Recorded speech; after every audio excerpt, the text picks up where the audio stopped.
Hey, this is the Antisocial Socialite back at it again. Thanks so much for tuning in. If you're new to the channel or you have not yet subscribed, what are you waiting for, darling? Hit that subscribe button, smash that notification bell, so when I get to running this mouth, sir, you are in the loop. Salute to all the new subscribers. I really appreciate you taking the time out to hit that button. You know, we got to talk about this Vivica Fox fiasco. I don't even know what to call it, but I'm sure many of you have seen the recent interview with Selena Johnson, Vivica Fox, Lisa Ray, and Claudia Jordan. The question being, you know, are black men failing black women? These kind of conversations are really painful to listen to because I just see them as pure poison, and there's always truth in there, which you can kind of agree. I understand the nuance, but at the same time, there's always like this little bit of rat poison in there, which is it just ruins the whole conversation. I really find conversations between women about black men really irritating, because in a lot of instances they never really want to go to the root or the heart of the matter. And we all know the reason they don't go to the heart of the matter is because it's going to incriminate women. It's going to make women have to face the reality that in some areas they are messing up. Okay, so I haven't got some fancy technology, unfortunately. I really should do a Cash App or a PayPal. And then you guys can help me get a laptop. No, I'm joking. I'm going to get a proper laptop and try and set this thing up properly, because it's so much easier when I can show you the video and then give my commentary. So at the moment we're doing it old school, primitive style with just some notes. But I will put the video in the description box below so you can watch it and then tell me what you think. Most people who are watching this have probably seen the interview anyway, so you know exactly what I'm talking about. So as I went through the video, my poor old brain, you know, I had to watch it because I watched it when it dropped, and then I went back and I had to watch it like about 30 times, no joke, like just rewind and play, because there's so many fallacies per statement. It's like per sentence there's so many things wrong. You can't really go like 5-10 seconds without having to pause and take a note.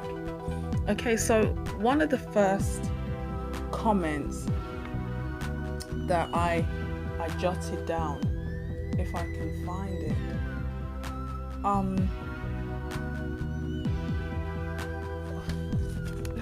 there were just too many.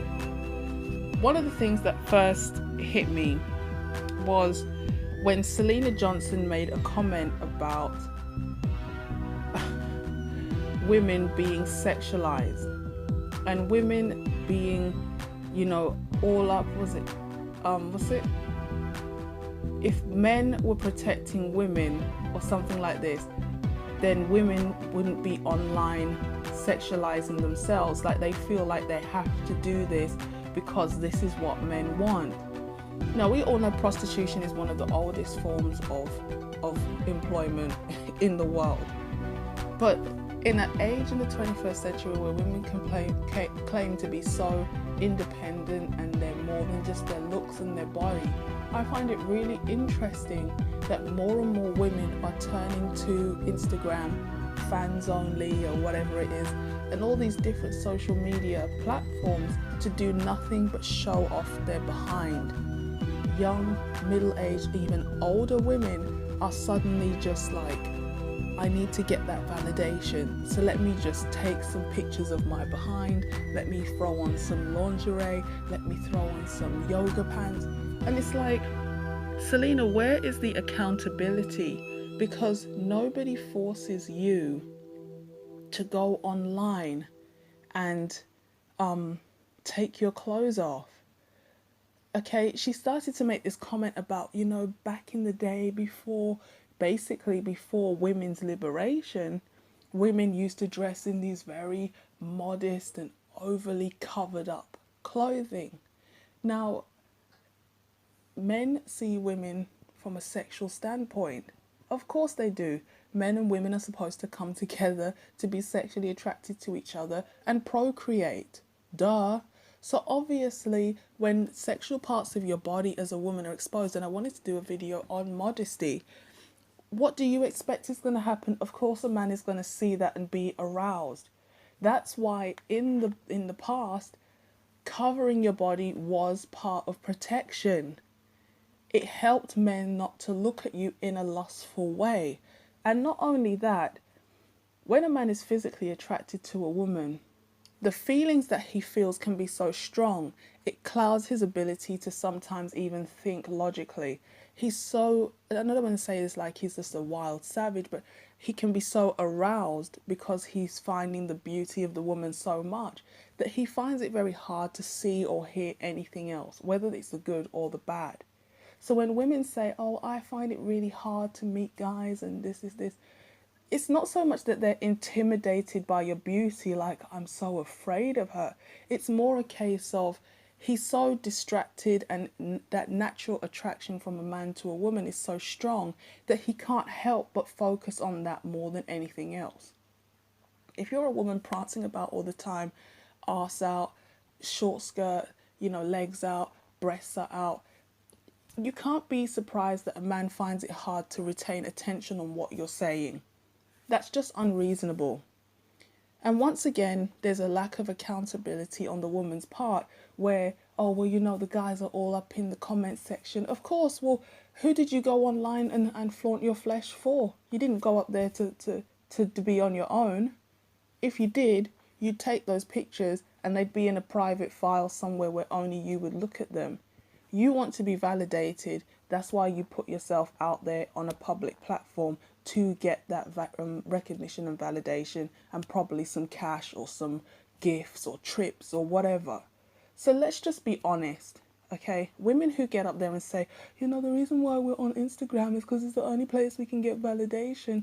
Well, maybe that's true, because in real life, men are not really checking for you like that. So at least when you get online, you can get a little sense of some sexual or non-sexual attention. But it was really irritating the way it got flipped into, well, men make us do it.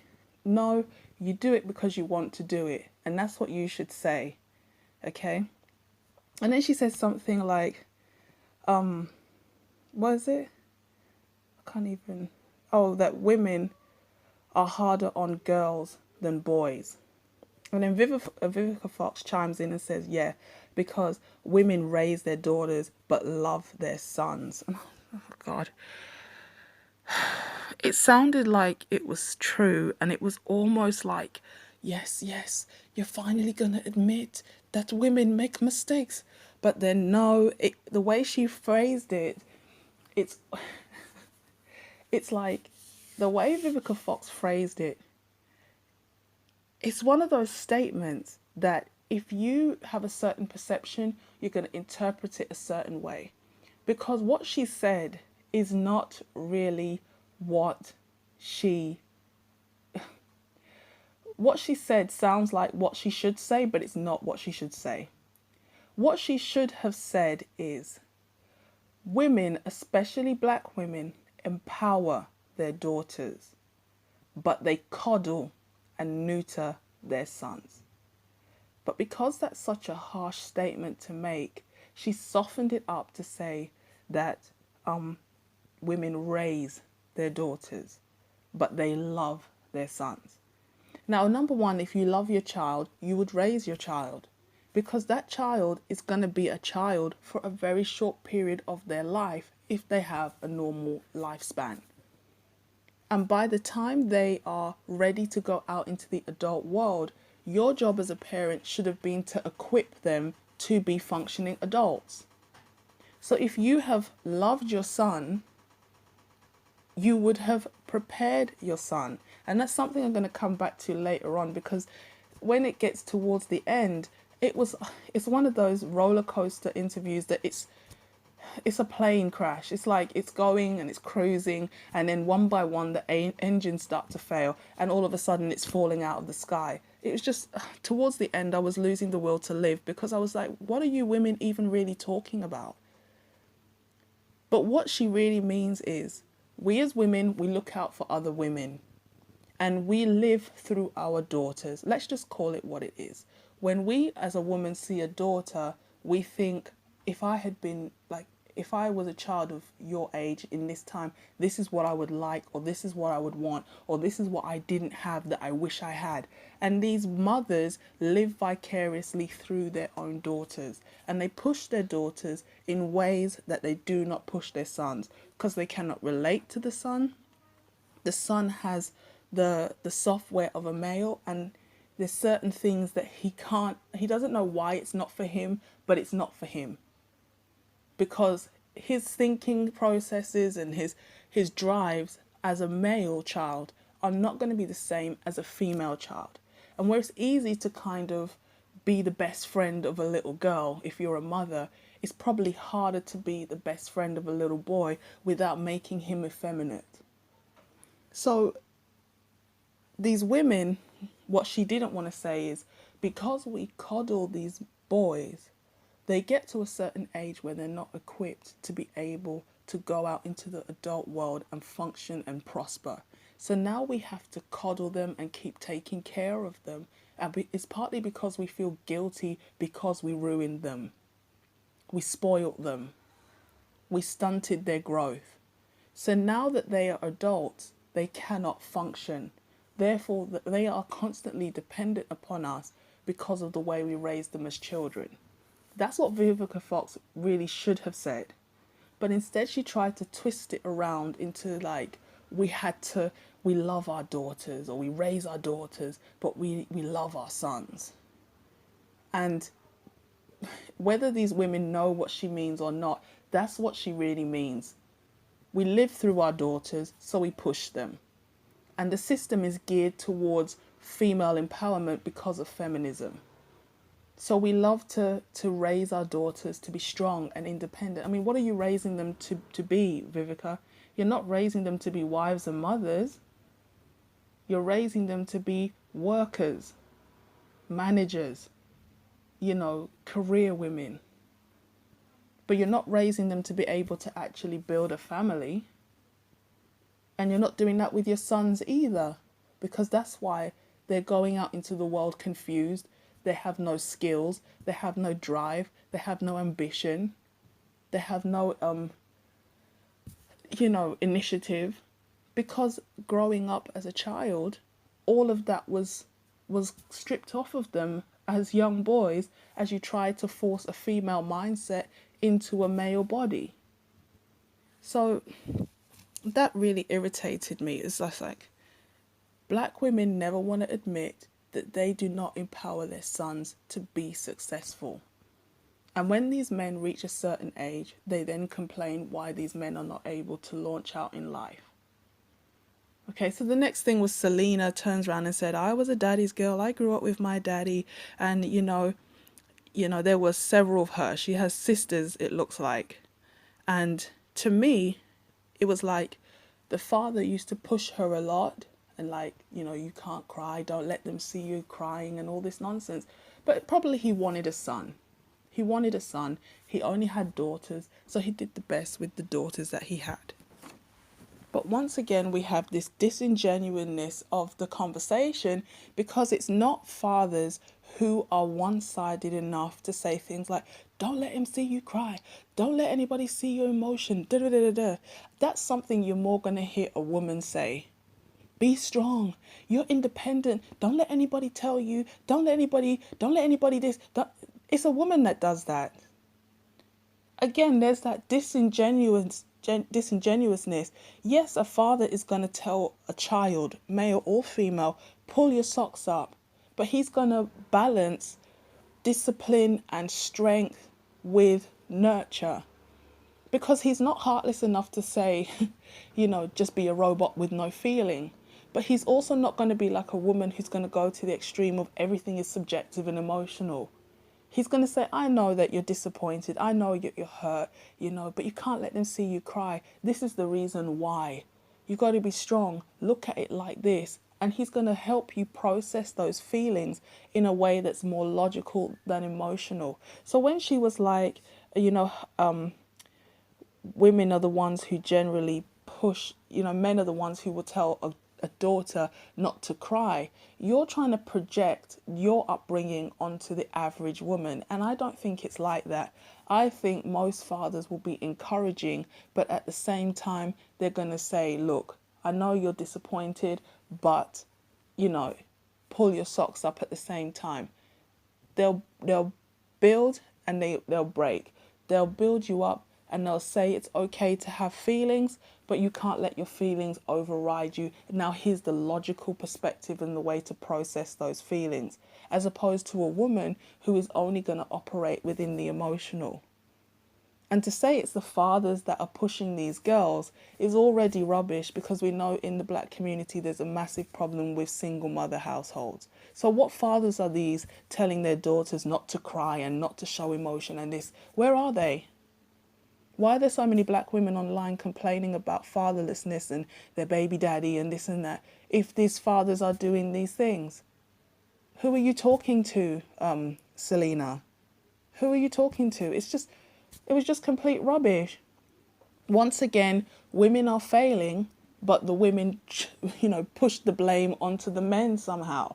No, it's women who like to talk about, I'm strong, I'm independent, I'm empowered, I don't need a man, I don't need a man telling me what to do, we have our own feelings and our own thoughts. This is not the 1920s, this is not the 1950s, but you're online every day complaining. And the reason why you're failing and you're emotionally disconnected, and the reason why you're not able to be feminine and this and that, which I'm going to get to, because, once again, there's some rubbish about why you're not in your feminine core, is because you were let down by your mother, not because you were let down by men. Okay, so let's continue with the mental onslaught. So then Claudia, she barely touched on the point of fatherlessness, but, she didn't blame women for how much women fail their own daughters by not ensuring the daughters have a father in the home. Okay? She talked about the fact that you can talk, Selena, about having a father in your life, but many women do not have that experience. So I thought, yes, come on, Claudia, you're getting close. It's like that game of hot and cold. And I'm like, damn, girl, you're getting close, you're hot. The tip of your skirt is burning. It's like, and then she just walked away to the cold spot. I was like, oh, God, I don't even know why I'm so disappointed. I should know you're not going to really address the heart of the matter. And it's like, she starts talking about how women are almost at the bottom. I said, go on, Claudia, go on. She's like, we're under the white man, and we're under the white woman, and we're under the Asian woman. I was like, come on, Claudia, come on. And I was just waiting, and I noticed she didn't say we are under black men, or we are doing worse than black men. You see, this is why it's really hard sometimes to take the side of black women in these kind of conversations, because of that disingenuousness. I had to sneeze. Don't worry, it's not coronavirus. Okay. Claudia, you know full well affirmative action, equal opportunities, all kind of diversity, empowerment nonsense is always going to favor a black woman over a black man. You are handed positions on a plate just because you are a black female. Again, it's that disingenuousness of, if that's even the right way of saying it, how, affirmative action ensures black women are financially superior to black men, especially in the States. We have some of the similar issues here with young men who feel disenfranchised, who become, disconnected from the education system. They're more likely to go in poverty. We do have a single mother issue here as well. So there is kind of like a similar experience. I wouldn't say it's necessarily as extreme as the States, but the fact that a lot of people in Britain want to emulate the things they see coming out of America, you find cultural drift is happening, and even in parts of the world that are developing, that same hood culture is becoming more popular. So it was just really irritating that, she kind of sidestepped sidestep that point about black women are not doing worse than black men.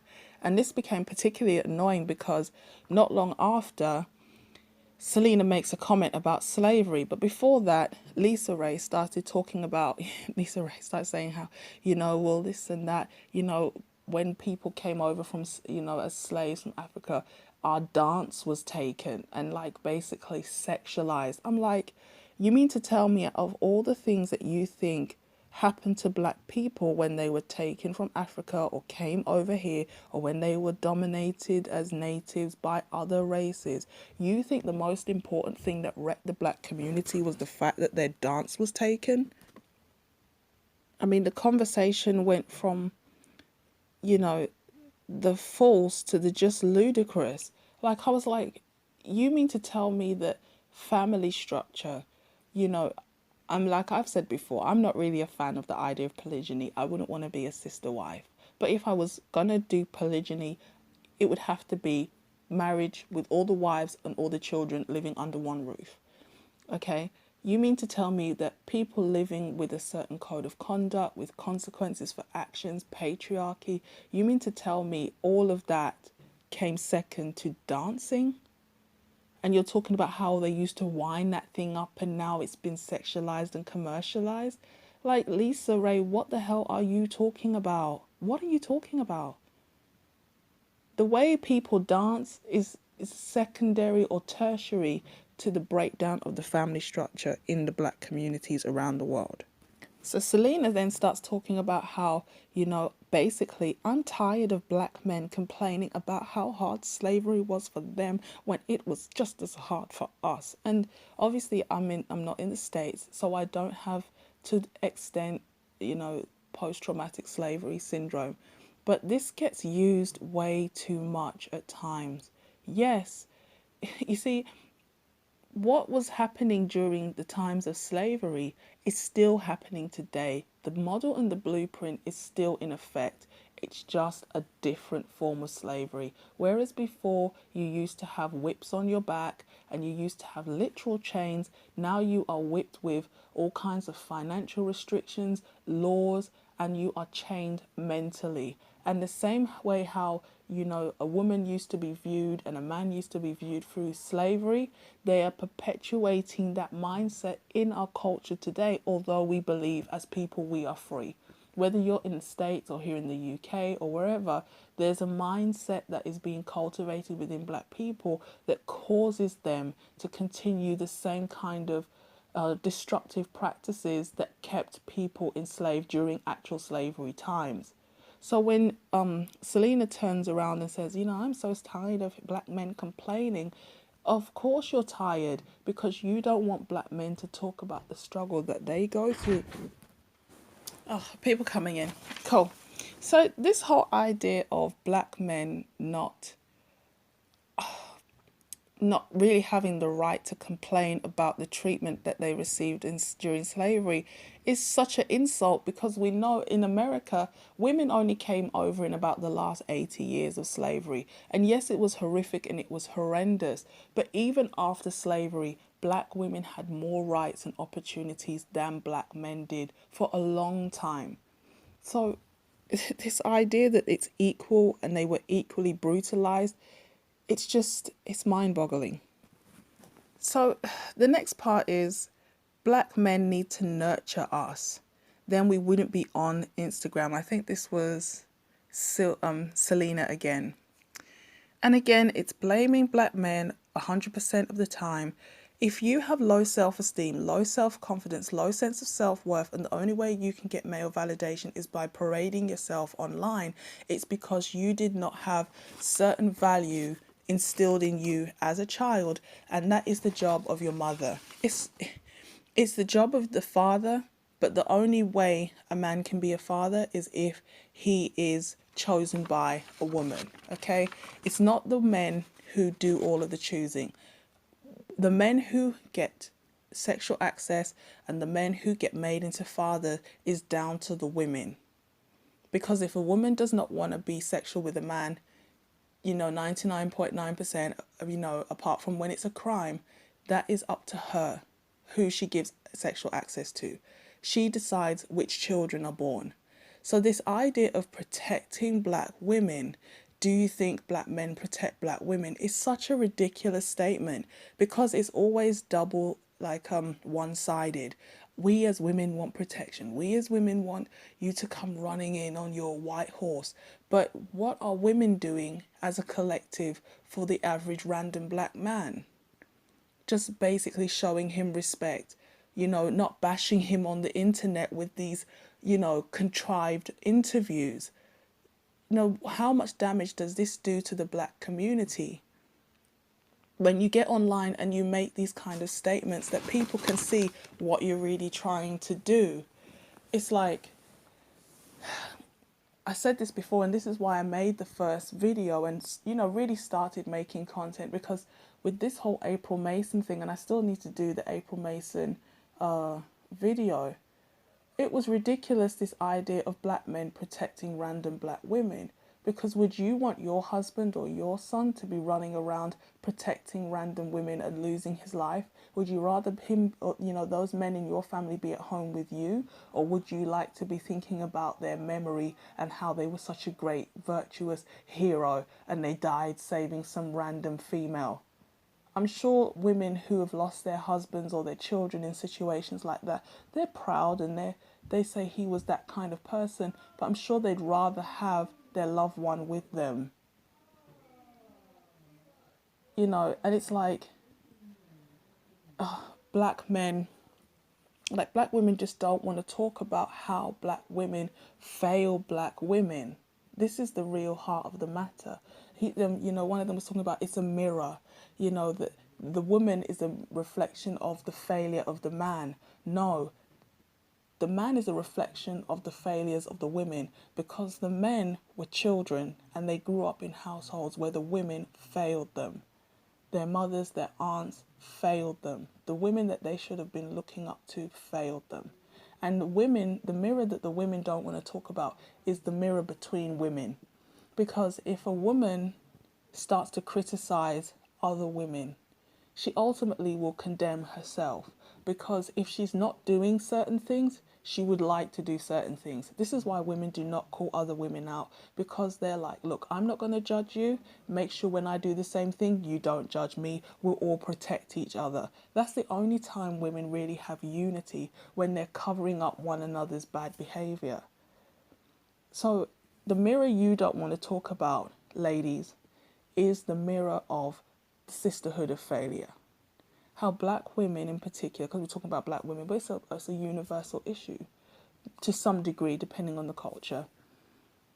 Women protect each other when it comes to doing the wrong things, because they internalize things. They make everything, subjective. It's from an emotional standpoint. It's abstract.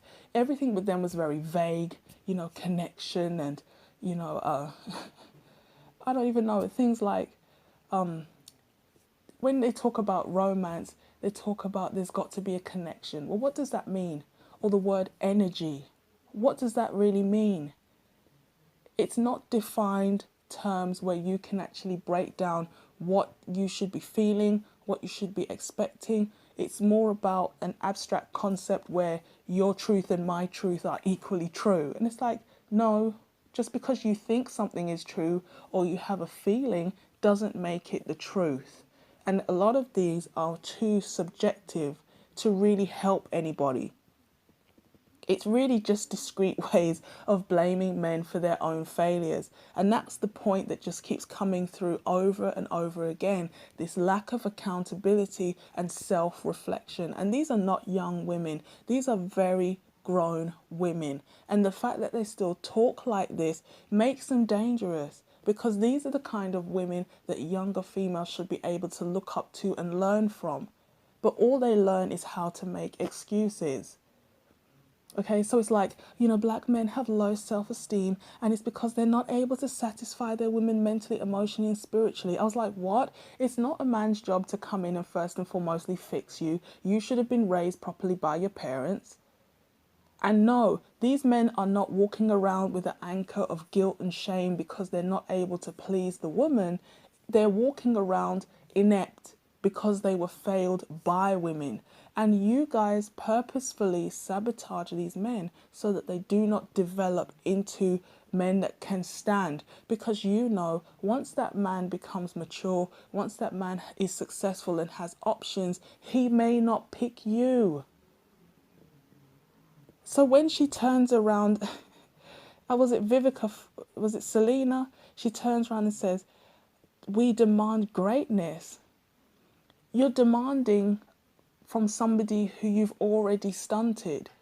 You're demanding greatness from a man you know you've already sabotaged.